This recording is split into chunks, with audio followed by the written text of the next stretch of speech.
L'année 2020 aura été spéciale à plus d'un titre. Alerte coronavirus. Nous sommes en guerre. Mais 2020 nous aura aussi permis d'avancer, y compris dans le domaine spatial. Engine ignition, 2, 1, 0. And liftoff.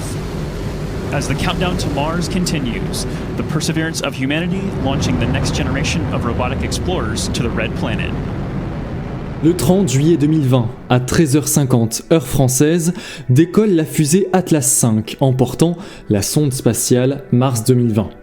La sonde et le rover Perseverance qui l'accompagnent ont une mission bien précise, une mission préparée par la NASA depuis plusieurs années.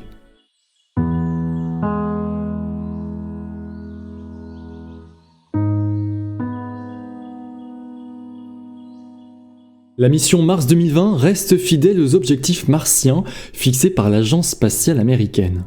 Comme ses prédécesseurs Opportunity, Curiosity ou Insight, le rover Perseverance a été envoyé dans le but d'explorer le sol martien à la recherche de traces de vie passée.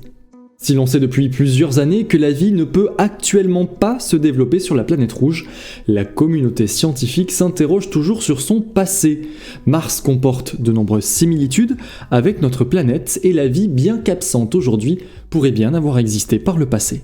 Mars fait partie des planètes telluriques, principalement constituées de roches.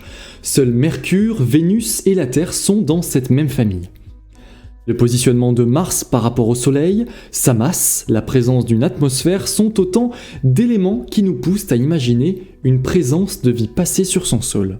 Des suppositions, c'est bien, mais c'est loin d'être suffisant pour les scientifiques comme pour l'opinion publique.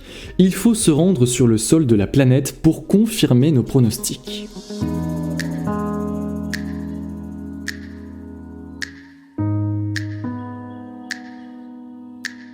Alors qu'il reste encore impossible pour des humains de faire un voyage de près de 225 millions de kilomètres vers la planète rouge, l'intelligence artificielle de ces machines nous permet de réaliser des opérations souvent complexes mais indispensables à la compréhension de l'évolution de la planète. Pour accomplir sa mission, Perseverance embarque avec lui des radars, des capteurs pour déterminer la vitesse du vent, la température, le taux d'humidité, les radiations solaires et la pression atmosphérique. Sur sa tête sont embarquées plusieurs caméras.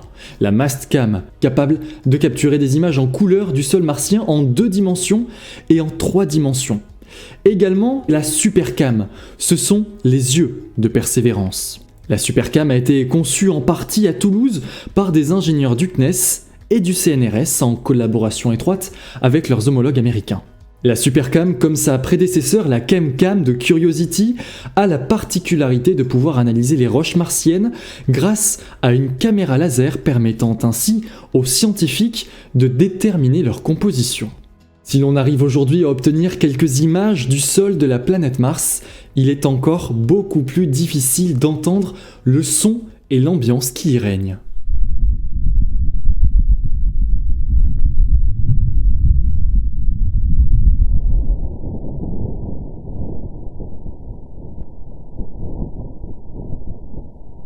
Les sons que vous venez d'entendre ont bien été enregistrés sur le sol martien. Mais ils n'ont pas été enregistrés par un simple micro puisqu'aucun rover n'en était jusqu'à présent équipé. Les sons que vous avez entendus ont été capturés par le sismomètre d'Insight. Bien que son objectif principal soit d'analyser les séismes qui surviennent sur la planète, son usage a été détourné le temps d'un instant pour nous permettre d'entendre le vent martien. Perseverance comblera ce manque d'équipement puisqu'un microphone, également français, dédié à l'écoute de la planète rouge a été intégré au rover. Autre nouveauté, et pas des moindres, Perseverance n'ira pas sur Mars tout seul. Il sera accompagné d'un objet volant très bien identifié. La NASA l'a nommé Ingenuity. Il s'agit du premier drone qui ira voler dans l'atmosphère martienne. Il s'agit là d'une simple démonstration de force de la part de l'agence spatiale américaine. Le drone n'embarque aucun instrument scientifique, permettant ainsi de ne pas compromettre la mission Mars 2020 en cas de crash de l'appareil. Il y aura encore beaucoup de choses à dire sur cette mission, et encore plus sur les missions des Émirats Arabes Unis et de la Chine lancées l'été dernier à destination de Mars. L'ESA, l'Agence spatiale européenne, a elle repoussé le lancement de sa mission ExoMars, initialement prévue en 2018, à 2022. Nous aurons donc le temps de revenir plus tard sur les enjeux de cette mission. La mission Mars 2020 semble ressembler à toutes les autres lancées auparavant. Pourtant, elle réalisera un travail extrêmement important en vue du tout premier retour d'échantillons martiens à l'horizon 2026.